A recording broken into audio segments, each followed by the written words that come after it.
Good evening, this is Jacob with Sutherland Chevrolet in Nicholasville, Kentucky, and I'm here today to show you our 2018 ZL1 Camaro. Generally, I start on the outside for these, but in this case, I'm starting on the inside.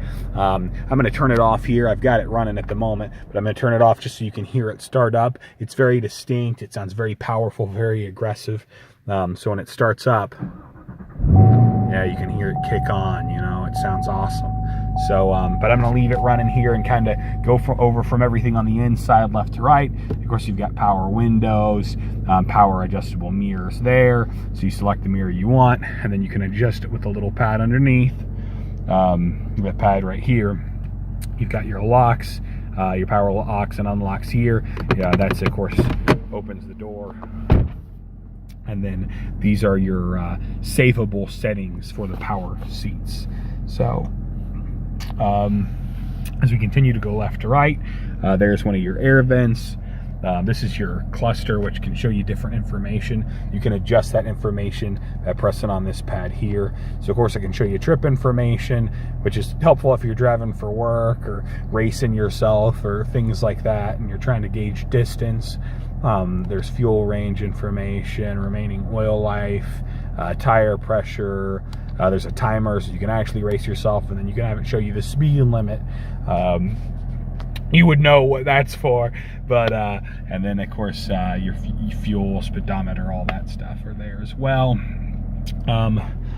So as you can see, I was controlling that screen by pressing these buttons here. I kind of try to show that off. You do have voice commands here. And then of course you can hang up there. You can also use this button to answer calls when your phone's connected and you receive calls. And then you've got heated steering wheel on this side, and then your controls for cruise control. You have your paddle shifters on the back, so you can up and down shift as you please. Your lighting controls are on that side, the left side, and then on the right side, of course, are the controls for I'm losing my mind, for your windshield wipers. So you also have controls here on the back behind the steering wheel.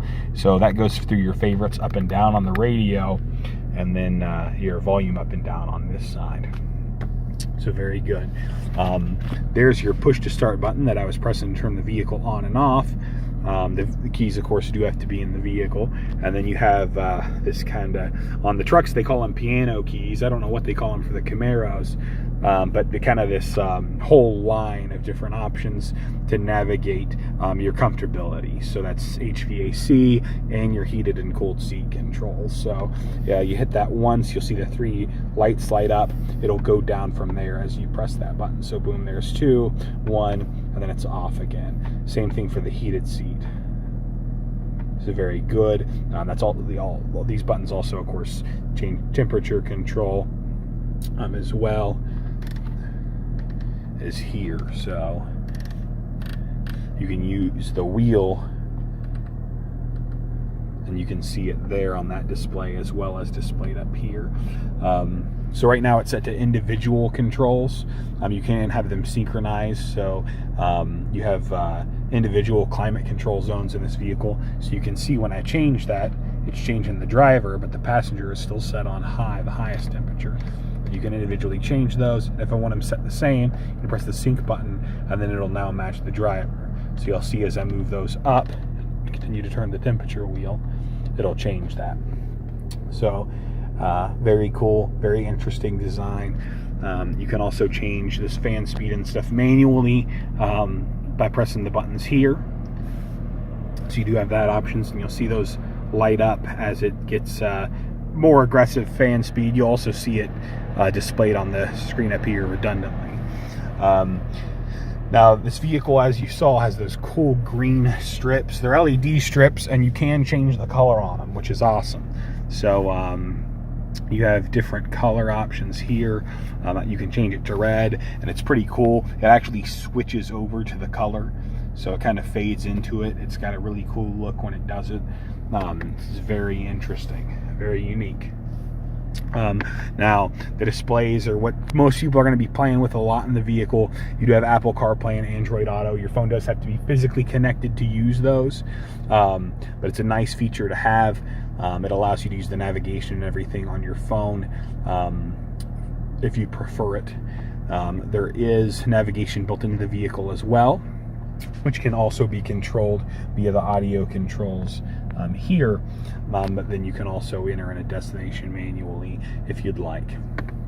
Of course, your phone can be connected via Bluetooth, so you can take phone calls and other hands-free services. You listen to your music, audio books, that kind of stuff while you're driving around. It can show you weather. It can read your text messages to you. So these things offer a lot. There is like an app store where additional apps can be downloaded, but it's pretty cool. But I'll show you down here. I know you were interested in this area. I think this was the area you were talking about, as far as people, throwing loose change and stuff down there. I'll kind of try to get as much of it as I can see. I do see some maybe, it could just be fibers or something down there, maybe some micro scratches, but it looks pretty clean to me. I'm trying to get it kind of at some different lighting angles, so maybe you can see it differently than me. I know it was something you were concerned about, so I want to point it out there. Let me know if that's good enough. If it's not, I'll take pictures or more video for you. You do have a little circular outlet down here, and then in this glove compartment you have USB connectors, 2 of them, and then an auxiliary connector there. So wanted to show you that. You have your glove compartment down here, where you can keep your manuals and other access things. You also have back here a wireless charging dock. Not all phones work with it, so please let me know what kind of phone you have, and I will double check and make sure yours will work with it appropriately.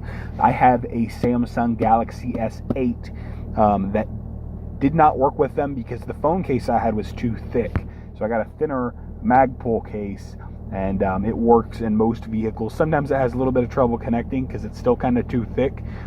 They do make specific cases for both the iPhone and the Android phones to help them connect. But let me know what model you have. I'll let you know about any cases that might help it, if that's something you're interested in, and I'll let you know whether it works with your phone or not. And then I'm going to kind of try and show you the back row here. We do have some papers here. We use these as window stickers, and I took a picture on the used vehicles. There is no window sticker currently in the vehicle, but this is what we have, and it's kind of a printout very similar to a window sticker, but it is something that we put together manually. So I'll send you a copy of that, and it's kind of hard to see back here.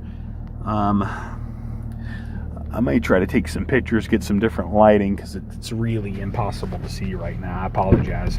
Monday morning we'll be back in, and I'll try to take a video or some pictures for you then, when we can get kind of a better view of it.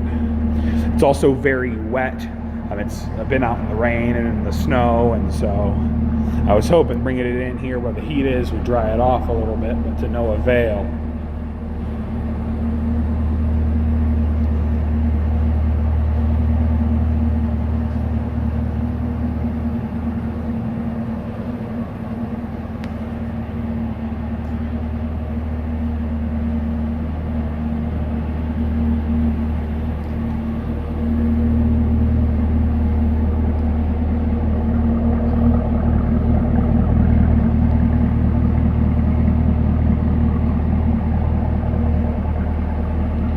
I know it's hard to see with all the wetness.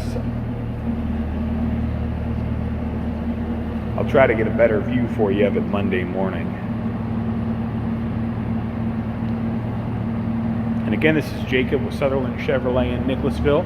I look forward to talking to you, Frank, and have a good evening.